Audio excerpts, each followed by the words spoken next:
Olá, estamos começando mais um programa Oficinas de Gestão, Oportunidade de Desenvolvimento, executado pelo Departamento de Ciências da Administração do Centro Socioeconômico da Universidade Federal de Santa Catarina. E este programa em particular, também realizado em parceria com o Centro Universitário de Estudos e Pesquisas sobre Desastres, o CEPED, da Universidade Federal de Santa Catarina. Uma oportunidade para vocês, estudantes de graduação, pós-graduação, em administração e administração pública, para ampliarem os seus conhecimentos, utilizando-os como atividades complementares aos seus cursos, à sua formação.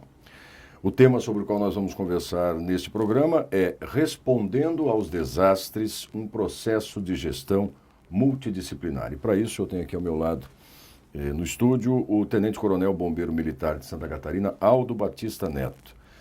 O Coronel Aldo é comandante do Centro de Ensino Bombeiro Militar, atuou como secretário municipal de Defesa Civil em Blumenau entre os anos de 2010 e 2011, diretor estadual de resposta a desastres entre 2011 e 2013 e possui 2 especializações na área de serviço de bombeiro, além de outros vários cursos na área de proteção e defesa civil. O Coronel Neto passou por inúmeras experiências ao longo da sua trajetória profissional, sempre relacionadas ao gerenciamento de emergências, desastres, que são eventos muito complexos, Neto? E envolvem demandas de equipe, de logística, de infraestrutura, de recursos materiais, enfim, informações, circulação da informação, entre vários outros aspectos. E nos últimos anos, evidentemente, sempre gerenciou essas ações em diversas emergências, sobretudo nos municípios aqui de Santa Catarina, que é notório, tem ciclos de desastres, sobretudo os desastres naturais. O que a gente pode destacar, e antes de mais nada, obrigado também pela sua participação aqui conosco, o que a gente pode destacar sobre os aspectos relacionados à gestão de desastres a partir da sua experiência, da sua trajetória? Lauro, inicialmente eu gostaria de agradecer pelo convite, para nós tratarmos de um assunto tão inovador, no aspecto de que, nesse momento, as instituições públicas, principalmente as catarinenses, entendem a responsabilidade de estarem preparadas para trabalhar, que em todo o ciclo de gestão, tanto de risco como de situações críticas. E também a comunidade, pela sua vivência, principalmente nos últimos anos, ela tem se posicionado de forma diferencial, tanto entendendo-se como um protagonista, que tem uma posição muito diferenciada e de muito impacto durante o processo de prevenção, como durante o processo de desastre, e também da comunidade a cobrar dos seus representantes eleitos, das instituições, posicionamentos dos mais diferenciados. Por isso eu fiquei muito contente, muito feliz pelo convite realizado. Ele digo assim, isso é um posicionamento e uma leitura não nossa catarinense, mas sim nacional. O país ele tem um divisor de águas muito grande na atual legislação de defesa civil, e principalmente voltados para desastres naturais, que é o ano de 2008, com os eventos que nós tivemos em Santa Catarina, na região do Médio Vale e Foz do Itajaí-Açu, e outros demais municípios que foram atingidos em 2008, em especial Ilhota, a região do Morro do Baú. E depois, a gota d'água, pode-se assim dizer, nós temos o ano de 2011, ali a virada de 10 e 11, foi exatamente o evento na região serrana do estado do Rio de Janeiro. Isso dito pelo próprio governo federal, que esses dois eventos foram muito pontuais e muito marcantes para a mudança da postura, tanto das estruturas de defesa civil nacional como da própria legislação. É interessante, eu gostaria muito para quem nos assiste, fazer só uma pequena referência. Nós não podemos esquecer que o conceitual e o desenho de defesa civil e de órgãos de emergência, ele tem origem, sim, principalmente na Europa, no pós-guerra, no pós-Segunda Guerra Mundial, onde o desenho de defesa civil, no ato de responder aos desastres, ele tem muito uma cara reativa, onde obrigatoriamente você precisa esperar o evento acontecer e estar preparado para responder frente ao que aconteceu.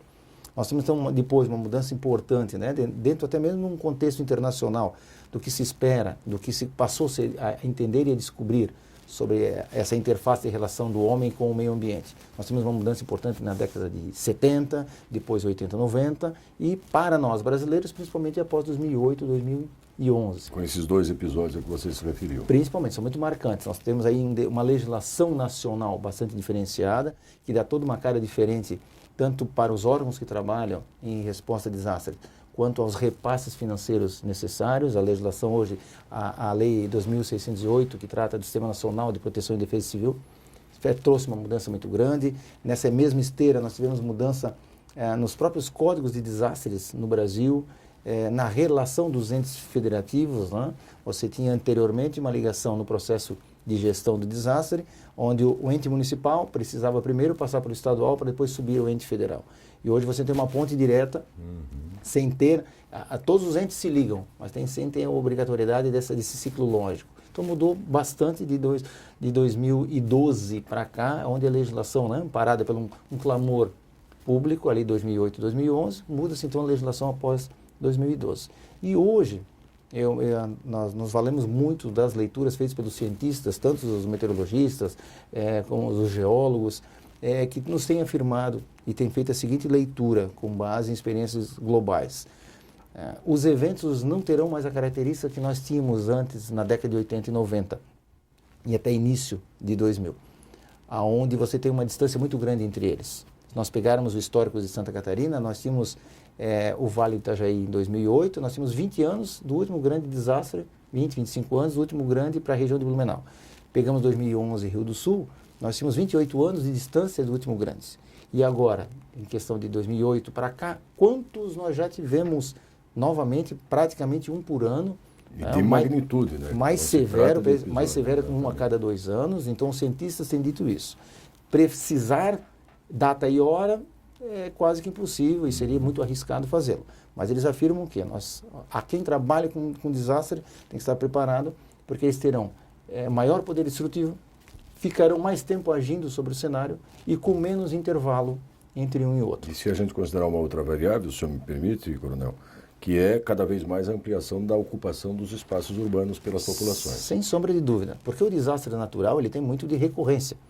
Nós temos aí uma recorrência, vamos supor, depende do modelo, a cada 15 anos, a cada 50, 500 anos, 2.000 anos. Há pouco tempo eu lia numa bibliografia federal, que trata do Atlas Brasileiro sobre Desastres, o evento de 2008, na região de Blumenau, eles afirmam que pode ser algo de recorrência de 10.000 anos.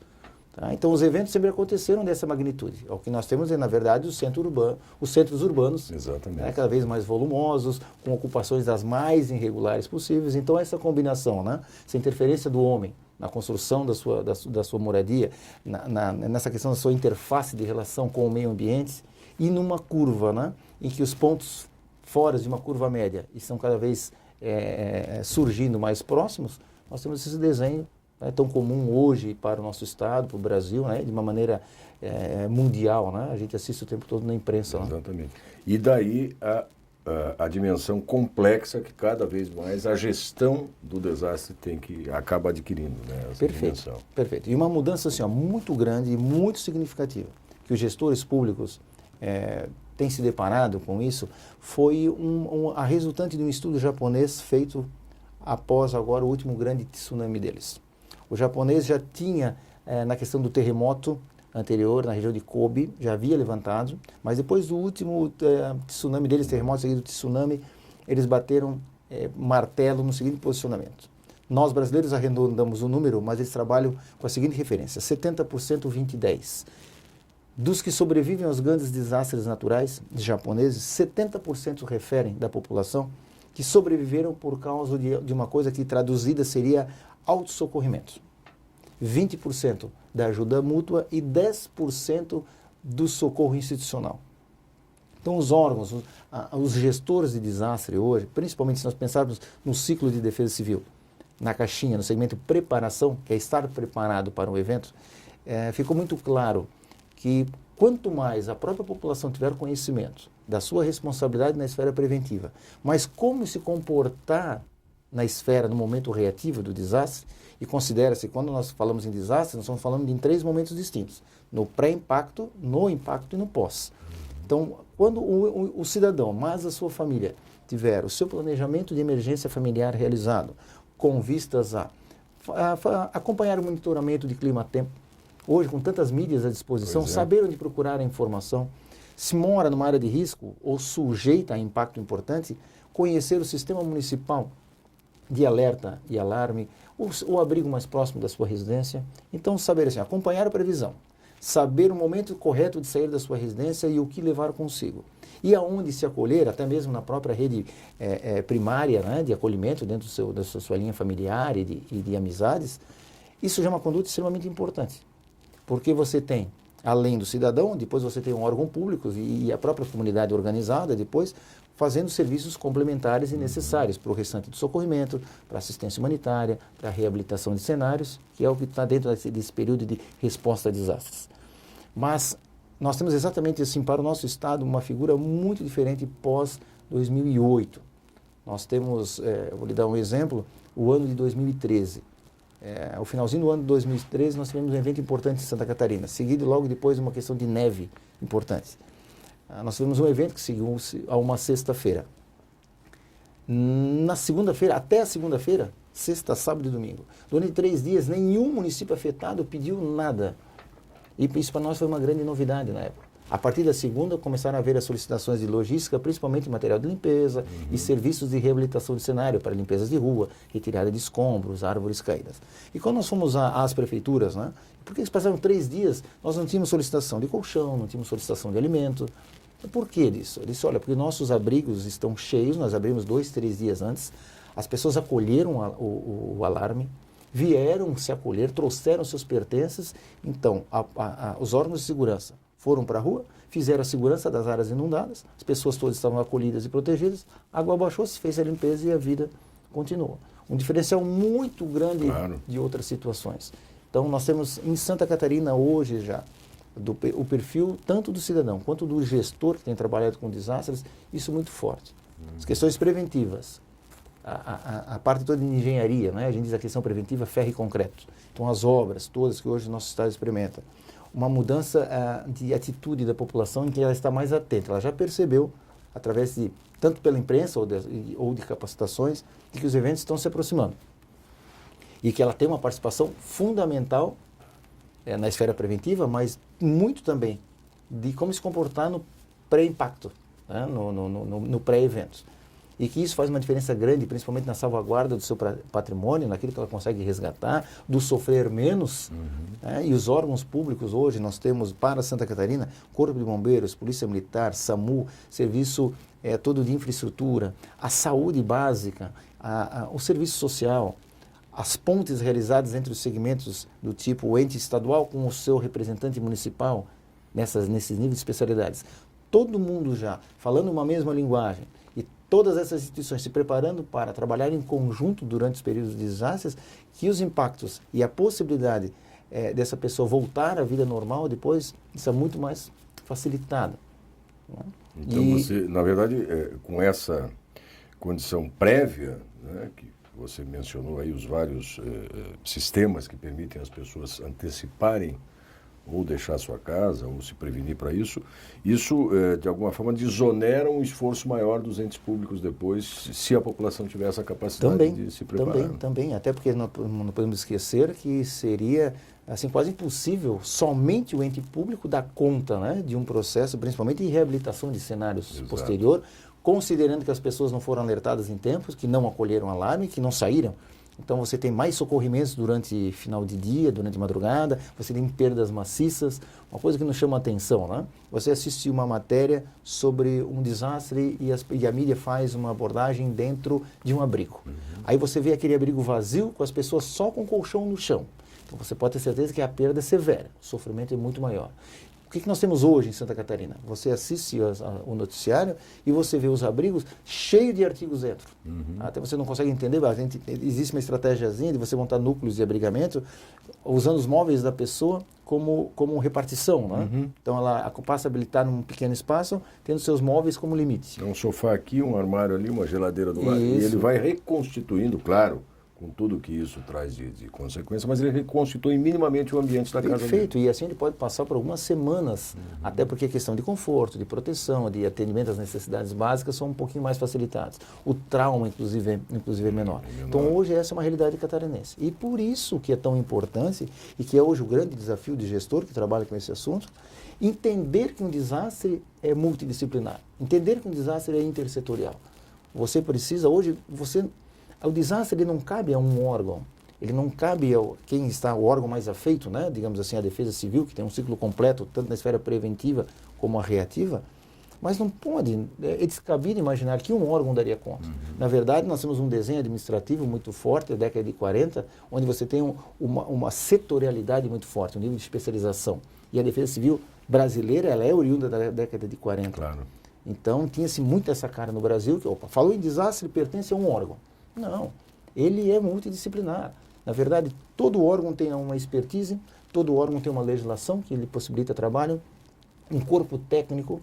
A grande diferença, o grande mote dessa questão é entender que muitas vezes a legislação, a minha técnica e meu profissional, ele está muito voltado ou exclusivamente capacitado para o dia a dia, para o ordinário, né, que é um termo que nós utilizamos, né, aquilo que é o dia a dia, aquilo que já consome quase que a totalidade das energias. Na verdade, agora eu tenho que ser um órgão presente no estado de alta recorrência. Eu tenho que entender que a minha ação também é presente no extraordinário.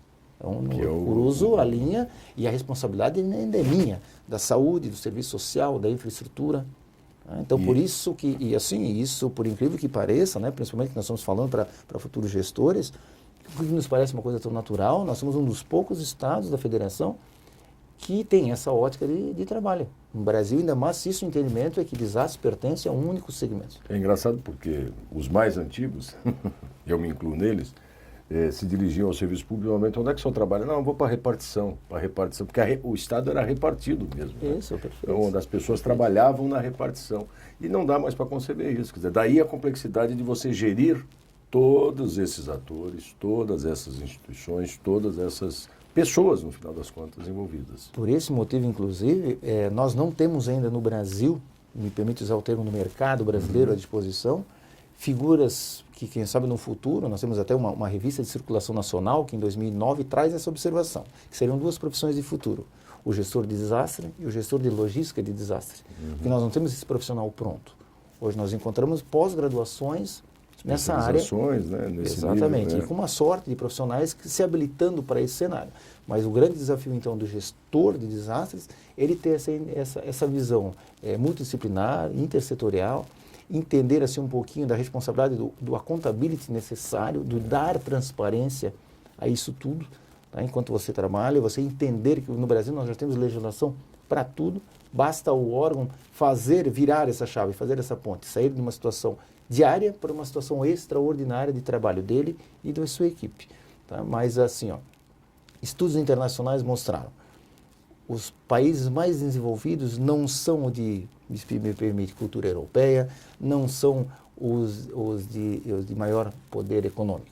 O país que mais se desenvolveu para o campo das emergências, tanto nas suas instituições quanto na sua legislação e no comprometimento social, é exatamente aquele da alta recorrência de desastre. Ou ele teve guerra severa dentro do seu território, do seu espaço geográfico urbano, principalmente, ou ele teve grandes desastres, considerando terremoto, vulcão, furacão e eventos seguidos de chuva ou de água. No Brasil nós não tivemos guerras severas e de uma questão de magnitude de eventos naturais, nós estamos envolvendo água. Tivemos sim um furacão, claro, né? Mas envolvendo água, chuva, escorregamento de solo. Então nós temos ainda dos eventos o quarto mais brando. Tá? E sem uma experiência de guerra, ou seja, nós agora é que podemos dizer que estamos desenvolvendo sim uma percepção, um comportamental diferenciado, tanto da sociedade quanto dos seus representantes organizados das instituições públicas. Agora, Coronel Neto, existe algum modelo, alguma fórmula que pudesse definir o que é uma gestão adequada do desastre, passos a serem seguidos, enfim?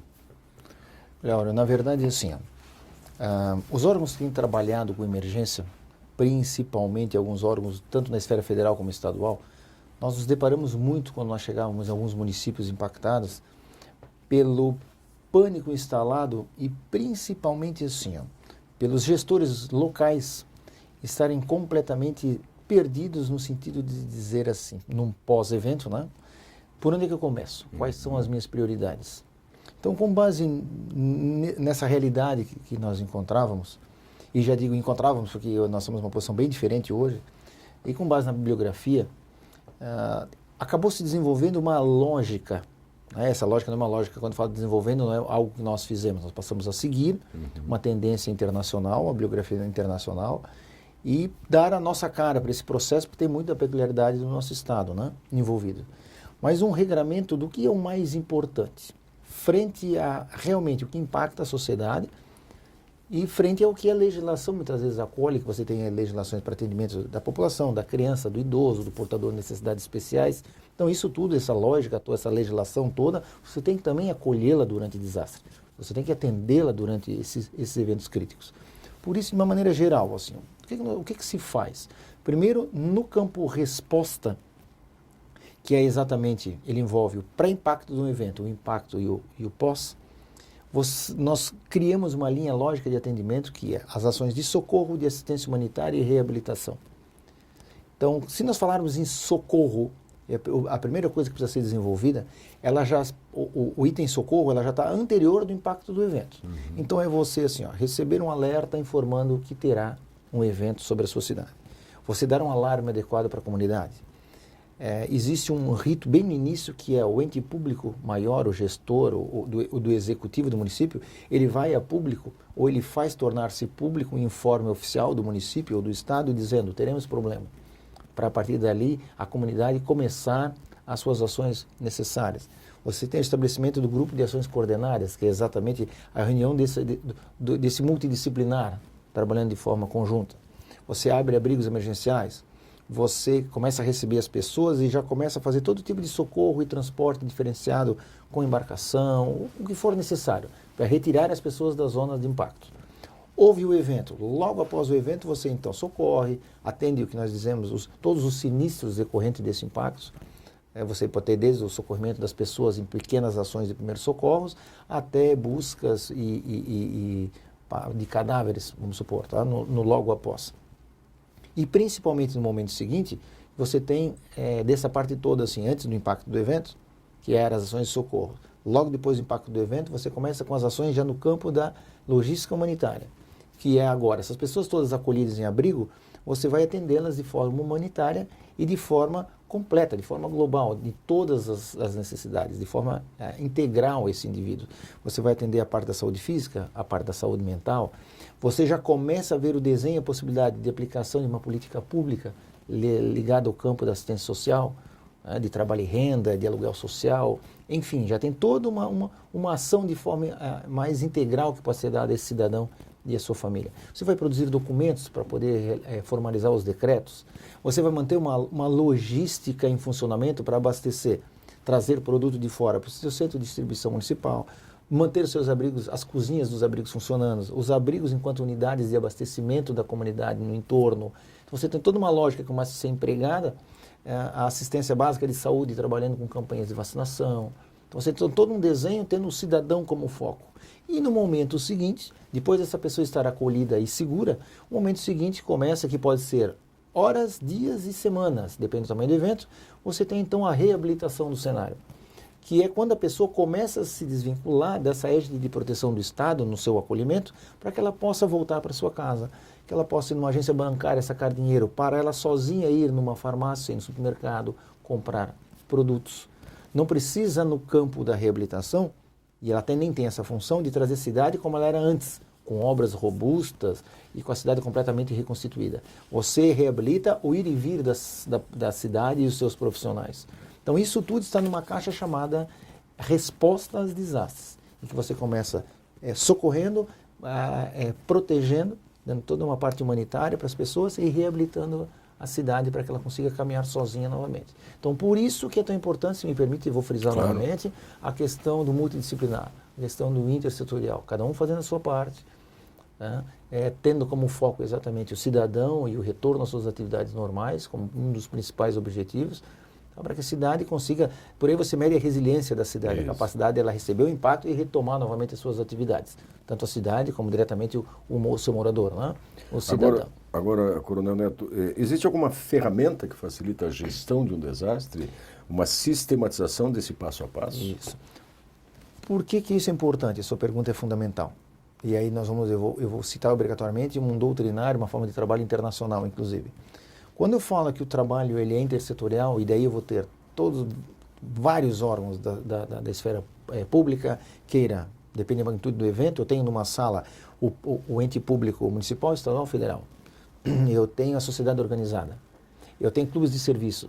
Eu tenho todos, muitas vezes, em reuniões, ou cada um fazendo um segmento, um determinado planejamento. Eu preciso que todos consigam se comunicar.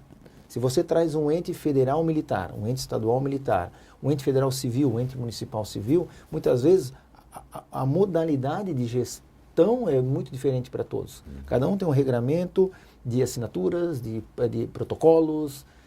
E quando você cai num evento em que todos têm que trabalhar em conjunto, de forma integrada, um complementando o serviço do outro, até mesmo a modelo de gestão pode ser um comprometedor do sucesso. Pois é. Então, por isso que hoje, de forma internacional, se defende muito o uso de uma ferramenta que para nós, em Santa Catarina, nós utilizamos a denominação de sistema de comando de operações ou sistema de comando de incidentes, e que todas elas derivam do Incident Command System norte-americano, que é exatamente uma ferramenta de gestão que possibilita que todos os órgãos que participam entendam as suas missões, falem sobre uma mesma nomenclatura, utilizem as mesmas documentações, as mesmas terminologias, os mesmos momentos, quem se liga ao quê, as várias redes de coordenação. Então, assim, até mesmo trazer uma ferramenta única e fazer com que as instituições conversem sobre uma ferramenta única está no campo da preparação para o desastre. Então, nós temos, assim, muito tempo de trabalho em período de normalidade para que nós tenhamos sucesso de gestão no momento da crise. Mas então o sistema de comando de operações ou o sistema de comando de incidentes é o que tanto a Secretaria Nacional de Segurança Pública como a Secretaria Nacional de Defesa Civil recomendam e capacitam seus órgãos estaduais e municipais para operarem em situação de crise. E ele sistematiza o papel que cabe a cada um, como é que circulam as informações, porque informações são essenciais. Fundamentais. Você não pode correr o risco de informar uma situação inadequadamente sob pena de você gastar esforços a mais ou usar recursos de menos. Perfeito, e assim, não conseguir fazer a gestão, né? A informação é fundamental, você ter um gestor, você ter um líder num processo desse, tomando por decisão meia informações equivocadas, infradimensionadas, supradimensionadas, é fundamental para o sucesso da operação. Então, essa forma sistematizada, professor, ela traz exatamente assim, quem se liga a quem, quem produz informação, que tipo de tratamento a informação tem, para quem vai a informação. Então, mas o grande sucesso é o seguinte, é que todas as instituições, depende da esfera que tiver e o modelo de gestão que tiver, passam a conversar sobre uma mesma ótica de gestão, sobre uma mesma terminologia, sobre uma mesma ferramenta. Por aí daí já se tem um ganho muito sensível, assim, muito grande, né? Agora, o Coronel Neto fez menção há pouco, né? Quer dizer que você trabalha o ano inteiro para se preparar e para atuar com sucesso caso o evento ocorra, né? E nesse sentido, no momento em que acontece uma situação de um desastre, enfim, todas essas entidades, órgãos, atores que participam saberão, porque previamente se capacitaram, deveriam ter se capacitado, qual papel vai descaber. E um desses atores será quem coordenará esse processo. Você tem que ter uma estrutura mínima de comando, de atendimento, de resposta a este comando, de modo a que as coisas fluam e funcionem. E como é que você consegue gerir isso tudo com entidades com perfis tão diferentes? Perfeito. E aí entra uma coisa muito interessante. Nós fomos buscar na bibliografia internacional, ela está lá na década de 90, início de 2000, muito forte, que é o surgimento de uma postura de administração chamada de agência líder. E essa própria ferramenta que nós citamos anteriormente, o sistema de comando de operações, recomenda essa figura. E hoje quem tem muito esse papel são as defesas civis, tanto as municipais como estaduais como a federal. O homem de defesa civil, ele vai para o cenário, mas não cabe a ele o comando, a determinação das ações. Uma das funções do gestor de desastres é exatamente saber costurar, liderar, incentivar, direcionar, cooptar, todo esse verbo que é de forma colaborativa, ele tem que ter isso como foco de trabalho. Então esse doutrinário de agência líder, dessa pessoa que conheça um pouquinho da legislação de cada uma, que durante o processo decisório saiba o momento de direcionar as ações para hora para uma agência, hora para outra, cobrar algum tipo assim, de recomendação de legislação. Um exemplo, quem tem legislação feita a tal área? Somos nós. Então, por favor, o que os senhores O que os senhores indicam para esse momento? Que tipo de decisão pode ser tomada? O que podemos escrever? Os senhores escrevem, chancelam, vamos supor, a vigilância sanitária, a vigilância epidemiológica, a infraestrutura. Então, a agência líder, o líder de desastre, o gestor de desastre tem que ter essa pessoa que tem que ter essa visão global, sistêmica, de como isso tudo trabalha. Né? E que daí é uma grande barreira, considerando que nós temos instituições ainda muito departamentalistas, onde acha que a responsabilidade é do meu setor, a responsabilidade é da minha instituição. Né? Então, assim, trabalhar em cenário de desastre, em cenário de crises, em ambientes de baixa recorrência, onde as instituições presentes não estão acostumadas a trabalhar sobre crise, que nunca trabalharam juntas, se deparando com um evento inédito, são os grandes desafios de quem trabalha com gestão de desastre. Com essa gestão. Voltando à questão da informação também, os momentos de crise do ponto de vista, por exemplo, das mídias, né?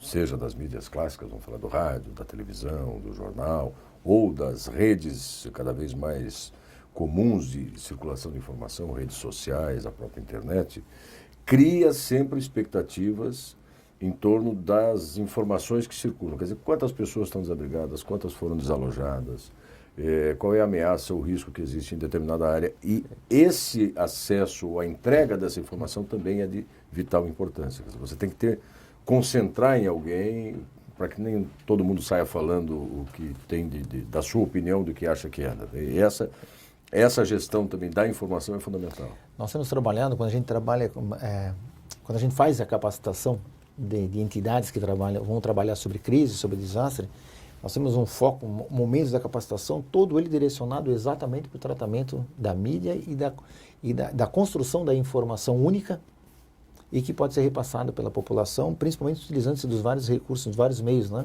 de imprensa que tem. E o cuidado tem exatamente assim, professor, em que todo mundo fale os mesmos números, que todo mundo dê a mesma informação. Eu não gosto de determinado órgão de imprensa porque tem aquele determinado cidadão. No momento de crise e desastre, isso deve desaparecer. Nós estamos trabalhando muito forte assim, quem é que cuida da imagem e das informações para a imprensa durante um desastre? O órgão que lida com isso na normalidade, então ou na esfera municipal ou na esfera estadual, é ele que assume essa função. A agência líder e o uso e a recomendação do uso de uma única pessoa que fale em conjunto sobre todas as outras instituições. A instituição que ela até fala, toda a instituição é permitido que dê entrevista, que fale a respeito do evento sobre o seu labor, mas com aqueles dados únicos. Então, existem pessoas da área da comunicação dentro dessa estrutura de desastre que ficam só monitorando e acompanhando e fazendo todas as recomendações. Então, assim, passou-se a se entender muito forte o papel que a imprensa tem no difundir, né? Porque, na verdade, o órgão de imprensa hoje é o que maior tem condição de cobrir áreas e informação em tempo real. Com certeza. Para os atingidos. Você vê algumas cidades do Vale do Itajaí, no nosso estado, que nós tivemos há anos atrás eventos de que uma emissora de TV passa a funcionar 24 horas e todos os jornalistas, até mesmo de concorrentes, fazem uma grande cooperativa e ficam trabalhando em bancada de empresas concorrentes, um do lado do outro, passando informações 24 horas vitais para a comunidade. Tá? Então, nós temos visto hoje na imprensa uma grande mudança também na sua visão. Ela passou a entender a importância que ela tem, porque a imprensa ela pode superar o impacto, né, de um evento de acordo com o nível de informação que ela passa. Nós temos hoje grandes órgãos de imprensa do nosso estado procurando capacitações para habilitar o seu profissional Exatamente. A como se comportar em cenário de desastre, onde buscar informação. Então, assim, o nosso estado ele é muito positivo nessa área. E com relação à gestão propriamente dita das pessoas envolvidas, dos recursos humanos, dos recursos materiais, isso também é uma gestão delegada? Quer dizer, você tem determinados atores que são orientados e você recebe a alimentação, e você distribui, você entrega às pessoas, você identifica as carências. Quer dizer, essa gestão também me parece bastante complexa, né? Porque é um volume, às vezes, muito grande, né? Nós já vimos várias vezes também reportagens, né, de situações de desastre que os recursos não chegam adequadamente ou, no limite, são desviados. É claro que aí o problema é outro, não é de gestão, né, do desastre. Comportamental, muitas vezes. Comportamental. Mas esse deve ser um nó difícil para desatar, né? Eu lhe digo assim, professor, a prática tem mostrado, quanto mais antecipadamente é dado o alerta para a comunidade, para ela se abrigar, mais fáceis são as ações de logística humanitária, principalmente no que diz respeito ao alimento, ao que a gente chama o kit de conforto, envolvendo lençol, cobertor, travesseiro, colchões. Então, quanto de forma mais antecipada, menos esforço tem nessa área, porque é recomendado que as pessoas levem para o abrigo esse nível de material.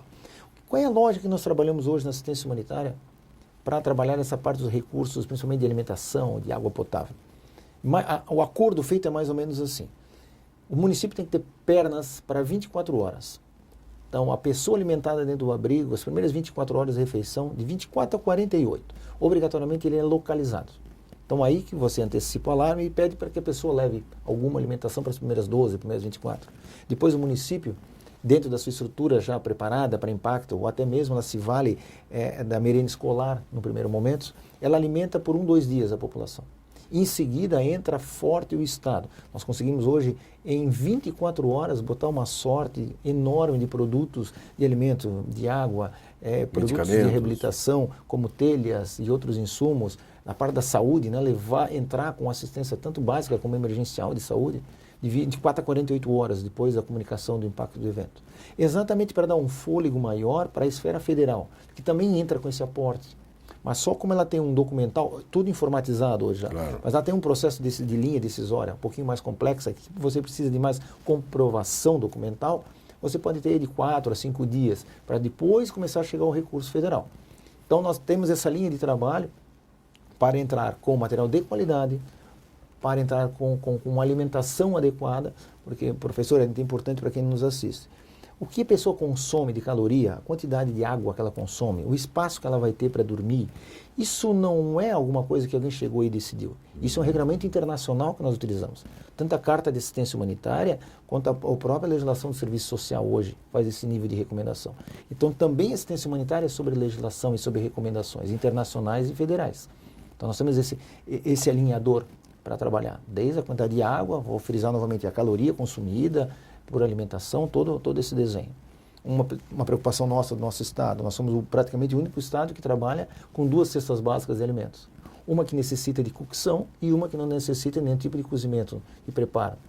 Então, a aeronave não consegue retirar uma família, ela lança uma primeira cesta de alimentação para 24 horas de consumo in natura, como é entregue. Aí você tem alimento altamente calórico, você tem achocolatado, material que pode ser consumido diretamente.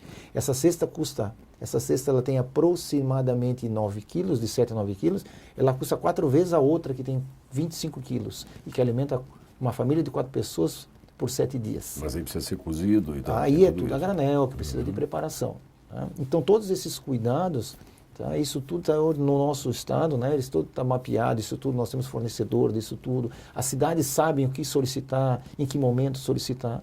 E dentro disso, se o senhor me permite fazer uma colocação, até para quem nos assiste entender, uma das principais crises que se enfrentam em assistência humanitária e logística humanitária no desastre são as doações.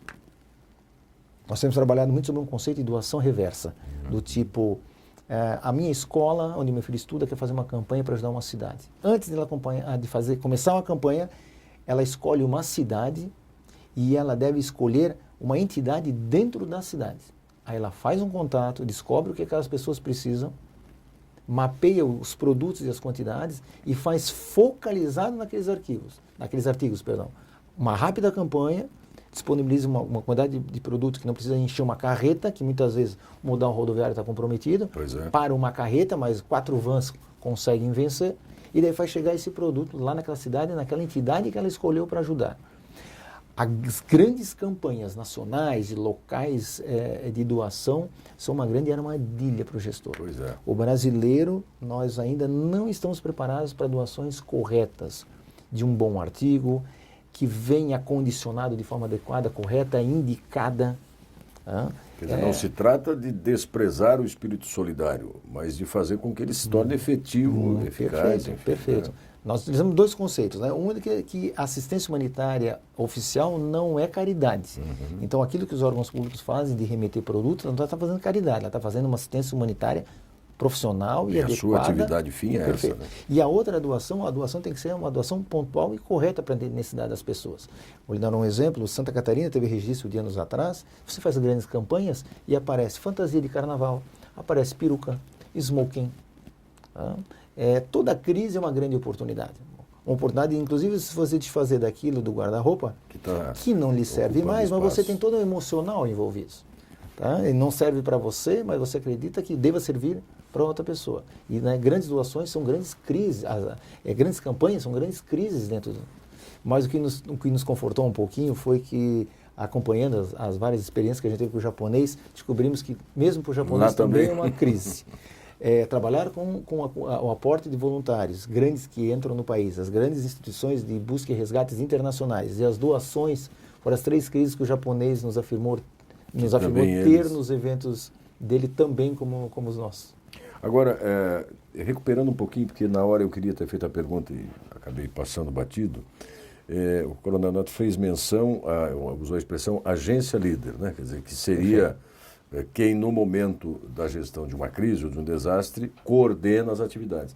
Essa coordenação, ela é normalmente destinada, por exemplo, ao coordenador municipal de proteção e defesa civil, ou pode ser um oficial do corpo de bombeiros, ela pode se alterar a depender do perfil desse desastre. Quer dizer, o líder é aquele que no momento reúne melhores condições para coordenar aquele processo, ou ele sempre vai ser aquele cuja atribuição é coordenar a defesa civil municipal?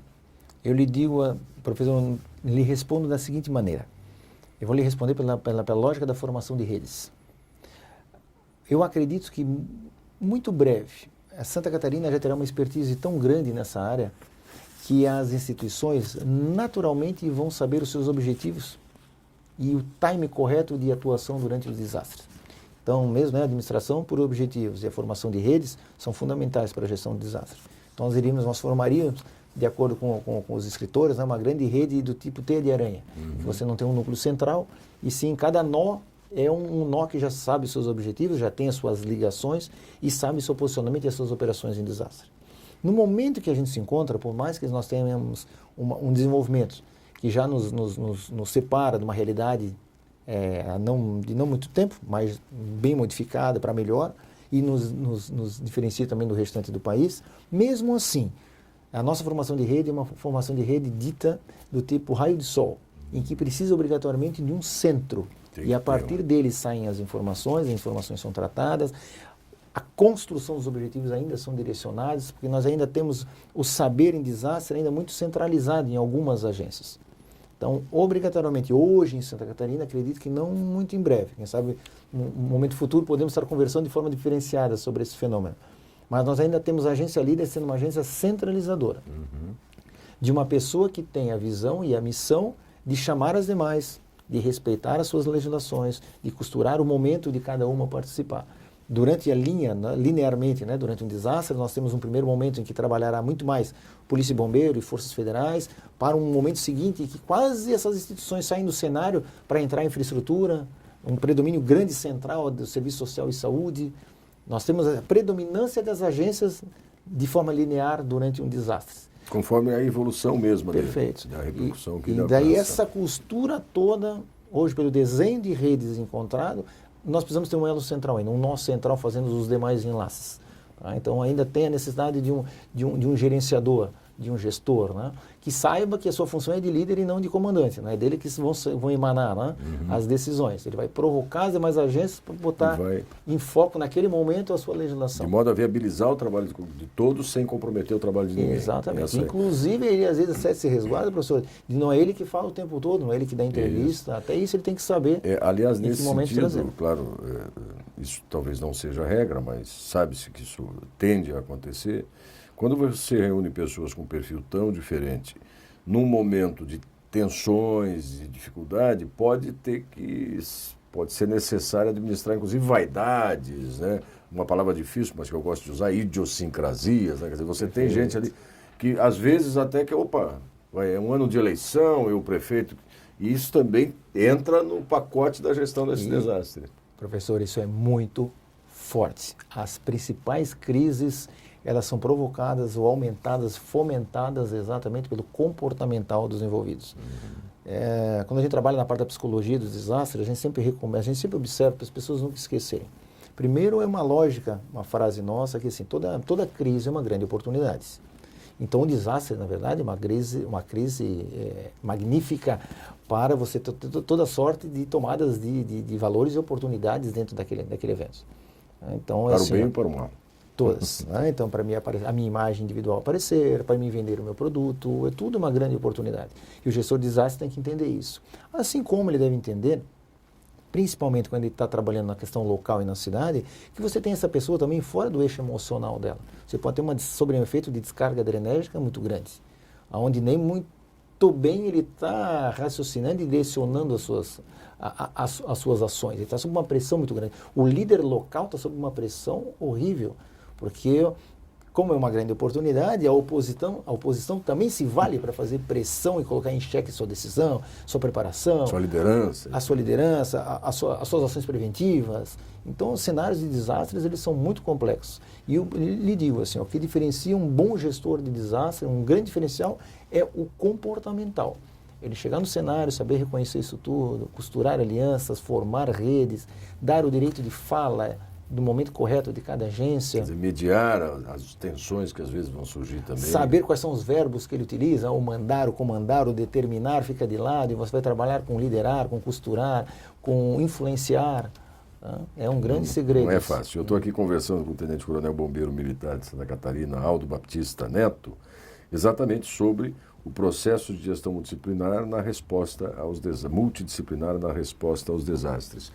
E nós estamos nos aproximando aqui do final dessa nossa conversa, mas eu sempre peço aos nossos convidados que falem diretamente com os alunos que estão lá se preparando para serem gestores, administradores, gestores públicos, enfim, que estão em cursos de graduação, em cursos de pós-graduação, que vão buscar temas para os seus projetos de monografias, de TCCs, e que talvez até vários de vocês atuem já no município, já trabalhem nesse campo.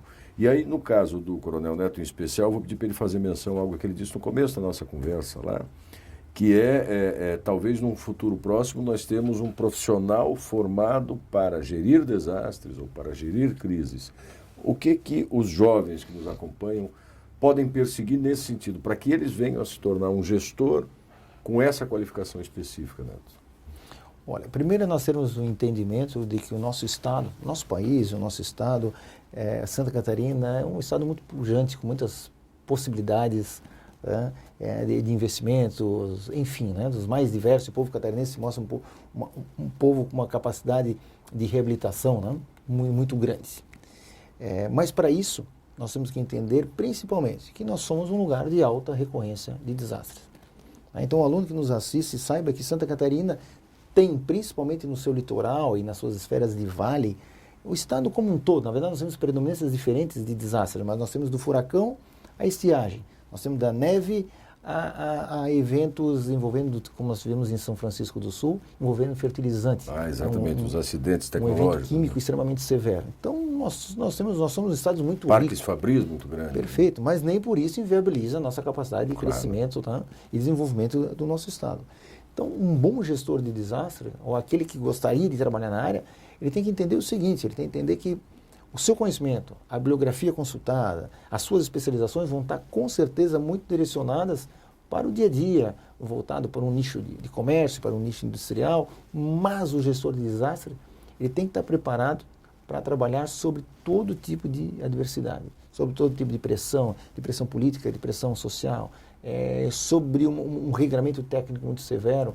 Ele tem que ser uma pessoa que vai saber orbitar em todos esses círculos de ir à população para lhe ouvir, rapidamente tratar com um ente de uma esfera superior, exemplo do Estado, se ele for município, é um ente federal. O gestor de desastre ele tem que saber circular em todas essas esferas. Se comunicar em todas elas. Entender da legislação que está feito, o que é normalidade, o que é extraordinário, o que vale no extraordinário, quais são as legislações a qual ele precisa seguir.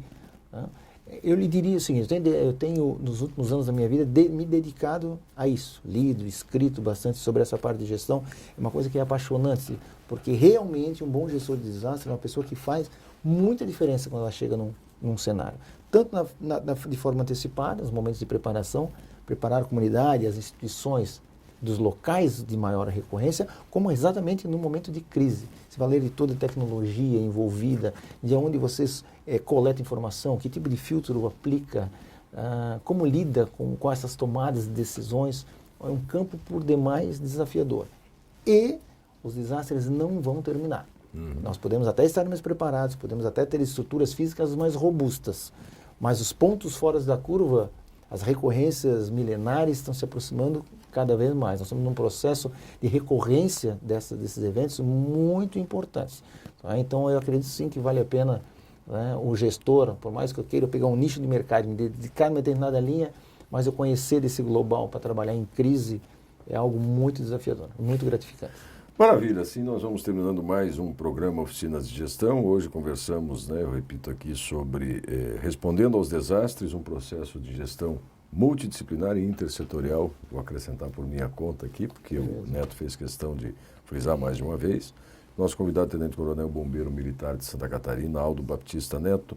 Muito obrigado mais uma vez pela sua disponibilidade, por ter estado conosco aqui. Ok, mais uma vez, me senti muito honrado. Muito obrigado pelo convite. Sucesso a todos. Ok, vocês acompanhem no ambiente virtual, aí na página, na internet do programa Oficinas de Gestão, a programação dos nossos próximos compromissos. Até mais.